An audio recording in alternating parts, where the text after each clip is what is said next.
So if you've just seen the breakdown part one, welcome back. If you're the first time for this type of video of mine, you'll want to go to the link that I just put on the screen and check out part one so you kind of know what this one's about. We'll wait, don't go. Go ahead.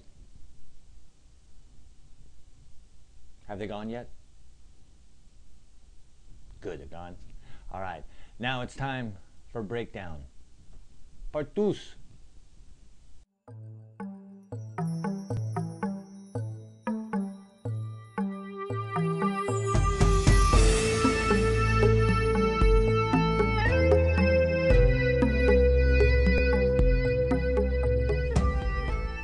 Okay, so now we're all back together. You've seen what I did on the breakdown one.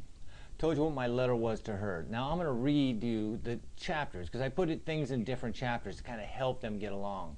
Kind of gives you, this is the case. Okay? From the dates of 986 to 787, all I can provide are statements with the exact amount that I was supposed to pay taken out. Valley Presbyterian Hospital Federal Credit Union, my bank at the time, did not return canceled checks. If it wasn't found, I stated it means somehow this statement was lost. And then I gave them the statement showing them the payments.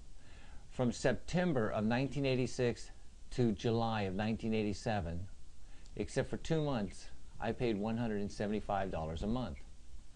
Now from 1987 to November 1987, I could not prove I paid any child support, even though I know I did, as my notes say I paid by money order and they may have been lost over the years. Got to remember, we're going back here over 25 years. Now that brings us to December 1987 to January of 1989. I provide both front and back copies of canceled checks from my then bank, American Pacific State Bank, and for every month it shows I paid my child support. From February 1989 to June 1989, all I have are bank statements again, as the Security Pacific National Bank did not send its customers hard canceled checks. But I do have statements showing again that I paid the exact amounts that I should have paid for the following months, and that's from February of 1989 to June of 1989.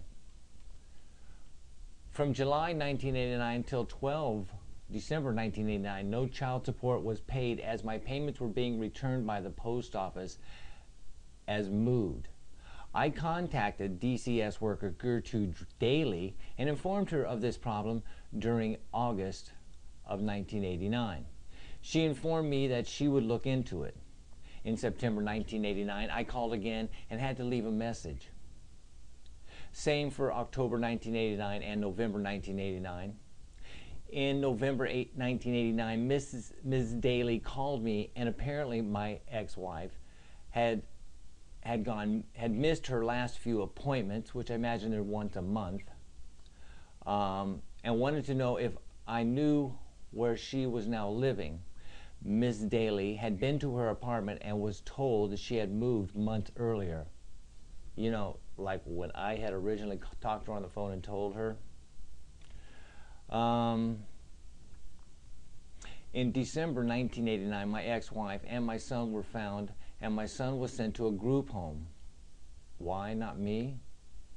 That I'll get into later. I then asked Ms. Daly where should I send the check, since the mother didn't need the money as she did not have the child. Ms. Daly told me she would get back with me and never did. I called her back and was forced to leave a message for each month until December of 1990, when the child was placed back into his mother's home, in which I began to make payments to her again. And to prove this point, I provide the Department of Children's Services Form 4365 with an official explanation of what was going on. You show the receipt of payments from December 1989 until September 1982, with the exception of April of 1992.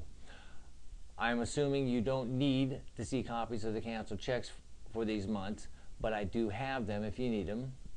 I now show you a canceled check for the missing month of April 1992. From the month of November 1992 to December 1992, again, I have no bank statements as I switched my banking to Universal City Studios Credit Union, and they did not give their customers hard canceled checks. But like the times before, it shows the same amounts taken out. And I provided her with those statements for November and December of 1992. During the month of January 1993 and February 1993, my son was living with me and no child support had needed to be paid. Remember, she went on a round-the-world cruise. To prove this point again with the previous Department of Children's Services form.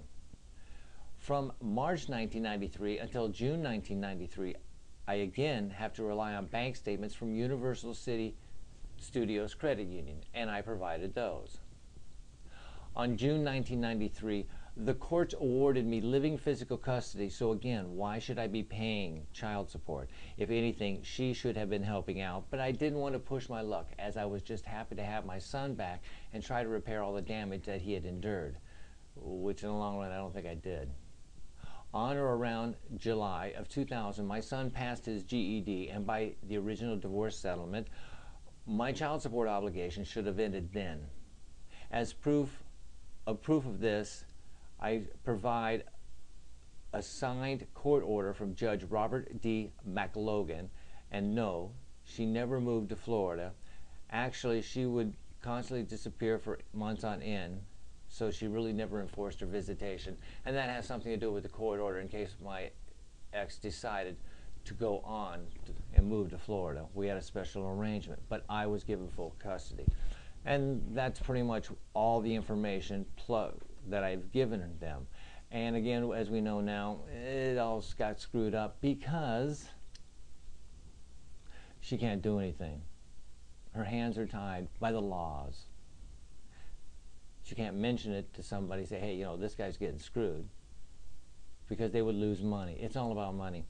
And with that, I want to end this video with another attachment. It has to do with why they can't do anything. It's called the Bradley Amendment. And there's two videos I found on YouTube I want you to see. So you can go to one or the other, because you can always come back and see the other one. But they pretty much are the same thing, and they're very good. But I guess that's it for now. And we'll see you in a little bit. Have a nice day.